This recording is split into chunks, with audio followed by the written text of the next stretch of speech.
Jadi kalau kita dalam program ini karena baru, ya kita memang harus memberi banyak waktu untuk menjelaskan kepada jemaat kita dan para laduk. Lama-lama mereka juga akhirnya mengerti dalam melihat bahwa sentralisasi ini adalah sebuah pilihan yang sangat tepat dalam kehidupan berjemaat kita. Dan dialog seperti itu tentu lebih membuka ruang untuk mencari apa yang paling baik dalam program sentralisasi. Jadi saya kalau buat sentralisasi ini dua tangan jempol ya, harus didukung semua pihak.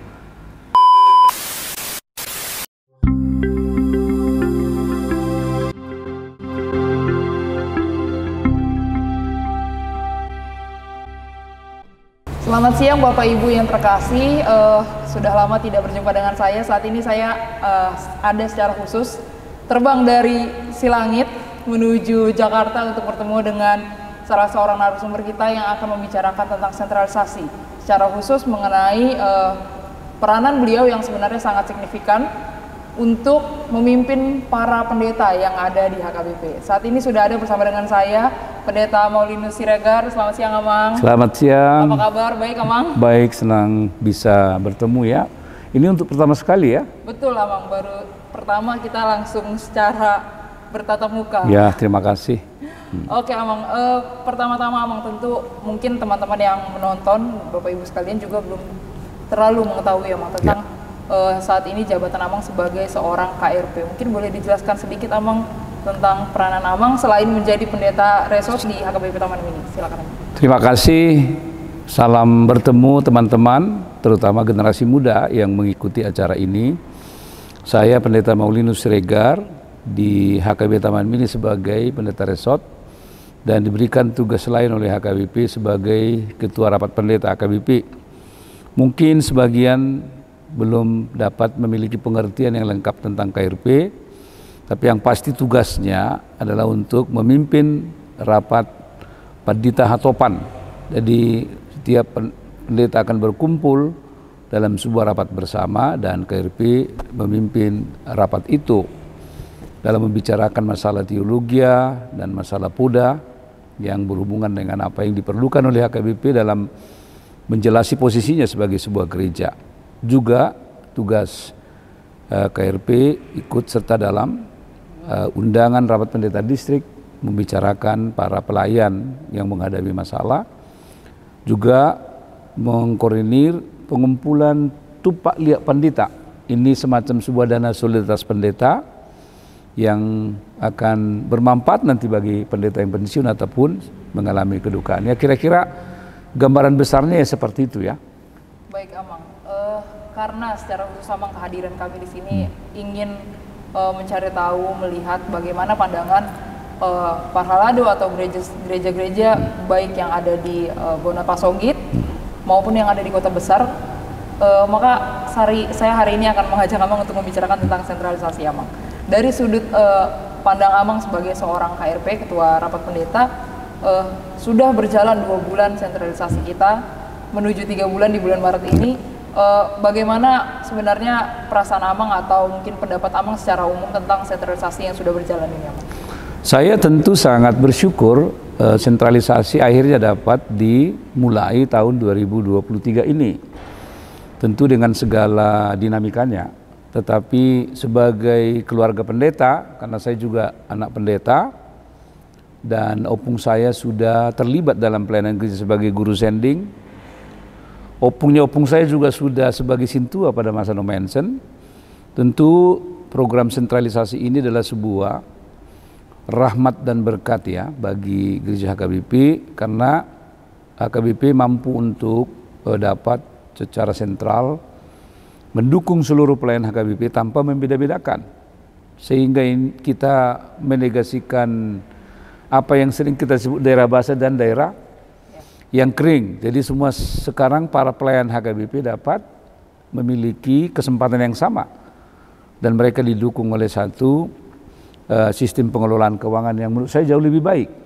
Meskipun dalam 2 bulan terakhir ini, terutama memasuki bulan ketiga, pasti dari berbagai kalangan tentu ada masukan-masukan ya. Tentu ada mungkin sikap pesimis ya, sebagai sebuah program baru sangat wajar, kita pun tidak perlu bereaksi terlalu berlebihan, tetapi kita berikan penjelasan-penjelasan yang persuasif, sebab begitulah dunia kita sekarang, tidak perlu harus memakai pendekatan yang sifatnya sinisme ya, tetapi harus tetap dengan wacana intelektual yang baik, dengan persuasi-persuasi yang lebih memungkinkan orang akan mengerti, dan dialog seperti itu tentu lebih membuka ruang untuk mencari apa yang paling baik dalam program sentralisasi. Jadi saya kalau buat sentralisasi ini dua tangan jempol ya, harus didukung semua pihak.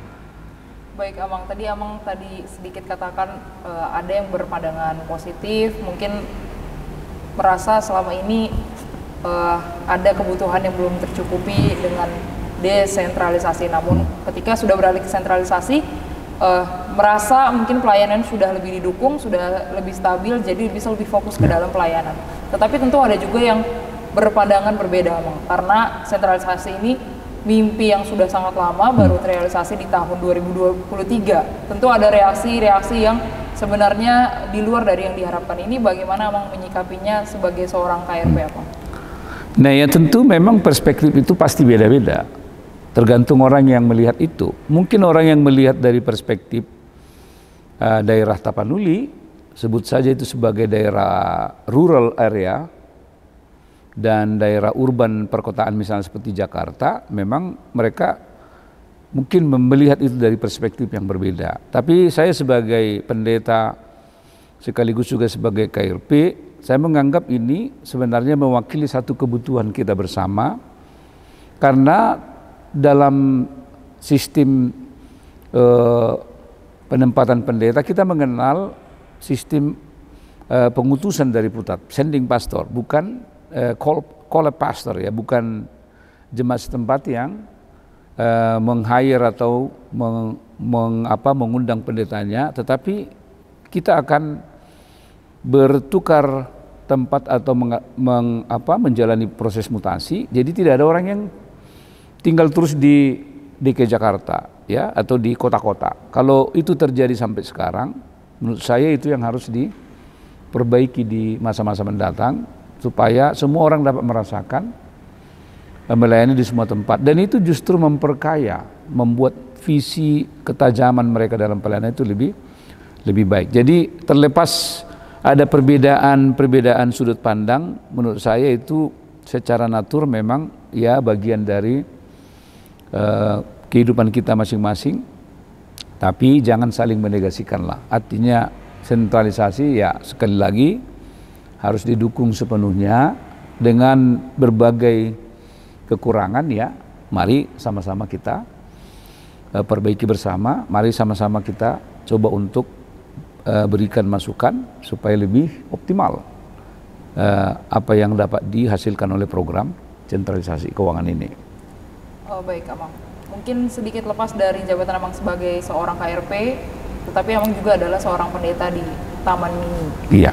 Boleh mungkin Amang sedikit digambarkan bagaimana tanggapan jemaat juga para halado terkait dengan sentralisasi keuangan ini, Amang? Iya, awalnya memang reaksi jemaat tentu sesuatu yang baru pasti menimbulkan pro kontra. Di awal ya di Taman Mini juga seperti itu, karena asas pembagian income gereja itu dengan angka 55% dan 45%, ya tentu itu di awalnya kan jemaat di HKBP Taman Mini merasa kok bagian porsi terkecil di kita yang terbesar di pusat, sepertinya kurang adil. Pertama sekali tentu reaksi seperti itu, dan kita pun memang di awal mendengar dengan sabar semua masukan-masukan dari warga jemaat kita, tapi kita secara konsisten menjelaskan bahwa yang punya modal yang besar adalah gereja kita. Kita memiliki modal, apakah itu modal kapital sosial dan modal lainnya, karena kita yang punya jemaat. Nah pusat sebenarnya dengan pembatasan 55%, mereka tidak diharapkan lagi mendapatkan pendapatan lain. Tapi di gereja ini dengan kreativitas kita dan inovasi-inovasi pelayanan kita, tentu masih ada resources yang bisa digali, dan itu kita jelaskan terus dengan jemaat kita. Artinya kita mencoba untuk membangun jiwa partisipasi dari jemaat ya. Misalnya dengan mencoba melakukan berbagai kegiatan-kegiatan tertentu yang dapat menjadi sumber income gereja. Misalnya katakanlah di tahun ini kita sudah mulai pertanyaan secara tatap muka.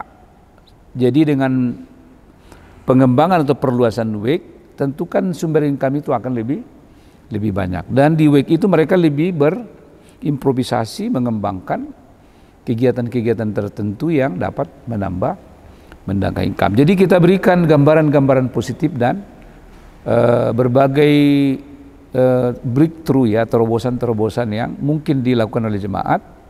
Kalau jemaat semua berpikir untuk dapat membangun kerjasama. Dan ini yang membuat mereka lambat laun akhirnya dapat mengerti. Meskipun selalu ada aja itu apa. Tapi sebagai pendeta kita tentu memiliki tanggung jawab untuk tetap sabar. Dan kita harus memiliki sebuah ikhtiar bahwa dengan kesabaran, ya, dengan sikap yang ramah dan dialog yang terus menerus, lama-lama mereka tentu akan dapat mengerti ya. Jangan kita balik juga membalas ya, karena pendeta juga seringkali tidak begitu sabar ya. Kritik selalu dibalas dengan kritik. Jadi kalau kita dalam program ini karena baru ya, kita memang harus memberi banyak waktu untuk menjelaskan kepada jemaat kita dan para laduk. Lama-lama mereka juga akhirnya mengerti dalam melihat bahwa sentralisasi ini adalah sebuah pilihan yang sangat tepat dalam kehidupan berjemaat kita. Kalau boleh bertanya nih Abang, tadi Abang sedikit cerita tentang pengalaman Abang sebagai seorang anak pelayan, bahkan dari zaman misionaris pun sudah keturunan pelayan ya Abang. Bagaimana pendapat Abang secara pribadi, dan mungkin ini juga boleh memberikan penggambaran kepada orang-orang yang menonton bahwasanya ketika berbicara tentang sentralisasi keuangan ini bukan hanya benar-benar berbicara tentang uang, tetapi berbicara tentang kehidupan pelayan itu sendiri, anak-anaknya dan sebagainya macamnya. Mungkin boleh diberi gambaran sedikit Amang agar sedikit lebih terbuka pandangan yang selama ini hanya memikirkan soal itu Amang. Iya, ya mungkin saya bisa memberikan gambaran diri saya ya. Saya sering menyebut bahwa kita adalah penyintas ya, karena keluarga yang langsung mengalami, sekaligus juga kita keluarga penyaksi ya. Karena opung saya sudah jadi guru sending dulu di tahun 30-an di daerah Aceh Tenggara. Dan bapak saya sebagai seorang pelayan juga diawali dengan guru jemaat, karena pada masa itu ya seperti itu mekanisme dari guru jemaat dulu kan. Kemudian pendeta di tahun 50-an awal. Dan mereka melayani dengan segala keterbatasan, sumber dana dan sumber daya yang sangat terbatas. Kami 12 satu keluarga, bayangin 12 ya, 3 meninggal, kami tinggal 9. Kalau dicoba dirunut ke belakang, ini kisah kesedihan ini ya juga tidak terlepas dari kondisi saat itu, di masa perang PRI dan lain-lain ya, di masa sulitnya ekonomi pada waktu itu, dan ya penyakit-penyakit yang ada pada masa itu belum dapat diatasi oleh masyarakat kita karena kondisi ya keterbatasan pada masa itu. Dan sebagai anak pelayan dulu ya, kami tidak semua berkesempatan kuliah. Saya mungkin hanya 2 orang aja yang sempat kuliah. Ketika bapak saya pensiun, hanya 147.000 uang pensiunnya. 147.000. Ini angka yang menurut saya, kalau orang Amerika bilang ini hanya berapa dolar ya, mereka bilang ini this is crazy katanya, nggak masuk akal. Dengan biaya segitu pensiun, mungkinkah? Tetapi itu sebuah realitas yang tidak bisa diingkari. Nah sekarang dengan program sentralisasi, karena sejalan dengan program dana pensiun, menurut saya ini sebuah loncatan yang sangat luar biasa apabila dibandingin dengan pengalaman keluarga saya. Jadi dengan semakin membaiknya Parbalanjon itu merupakan satu instrumen yang mendorong setiap pelayan sehingga mereka memiliki keleluasaan dan kelenturan untuk dapat melakukan yang terbaik di tengah-tengah jemaat kita. Bayangin kalau misalnya mikirin ongkosnya pun belum sampai 1 bulan ya, seperti ibu saya dulu, masih tanggal 13 ibu saya sudah melapor ke bapak saya, gimana ini udah habis, sedia bayinon, suara ngina mak, mau dari mana? Ya, dan kita ingat pada masa lalu itu para pelayan ya, terutama pendeta dalam konteks ini, ya semua harus punya pekerjaan tambahan, bertanilah dengan segala macam. Bahkan kadang-kadang mereka pun akhirnya menghabiskan waktu yang cukup lumayan untuk kegiatan-kegiatan itu dalam rangka untuk menunjang ya. Seperti waktu bapak saya misalnya pendeta di Onak Kasang, ya mereka harus memelihara babi, ayam, mereka juga bertani. Karena dengan jumlah 9 anak ya, bayangkan dengan gaji yang sangat minim pada waktu itu kondisi Onak Kasang sebagai gereja yang sangat kecil di daerah Silindung sana, bagaimana pendeta itu. Jadi ini menurut saya rahmat yang sangat luar biasa. Jangan dilihatlah keuntungan pribadi, lihatlah kebersamaan itu. Jadi sentralisasi ini meletakkan semua pendeta dalam sebuah keluarga yang sama. Ada mungkin yang merasa keuntungannya berkurang, bukan rugi. Keuntungan kita yang dikurangi dan keuntungan banyak dari saudara-saudara kita diangkat, karena itu patutlah disyukuri. Jangan ada istilah bilang berkurang ya. Tetapi keuntungan kita itu disebar dan dibagi secara adil sehingga semua orang merasakan dan merasa dia mengatakan saya bangga menjadi pelayan HKBP. Menurut saya ini yang paling berharga dan membuat saya sangat mensupport apa yang sejak awal dilakukan oleh pimpinan kita, terutama oleh Kopwi Poros HKBP di dalam perjuangan yang begitu berat ya. Beliau saja nggak mungkin jam tidurnya juga nggak tahu hanya berapa jamnya, masa kita tidak mendukung?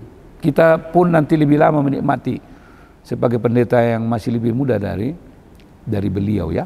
Saya itulah keharuan saya dengan program sentralisasi. Jadi jangan ada yang bersungut-sungut, merasa tidak ada yang dirugikan, keuntungan kita bersama dibagi secara adil sehingga semua menikmati. Semua jangan pendeta yang di Jakarta aja yang bilang puji Tuhan, mulai itu di kampung pun harus bilang puji Tuhan ya, seperti itu.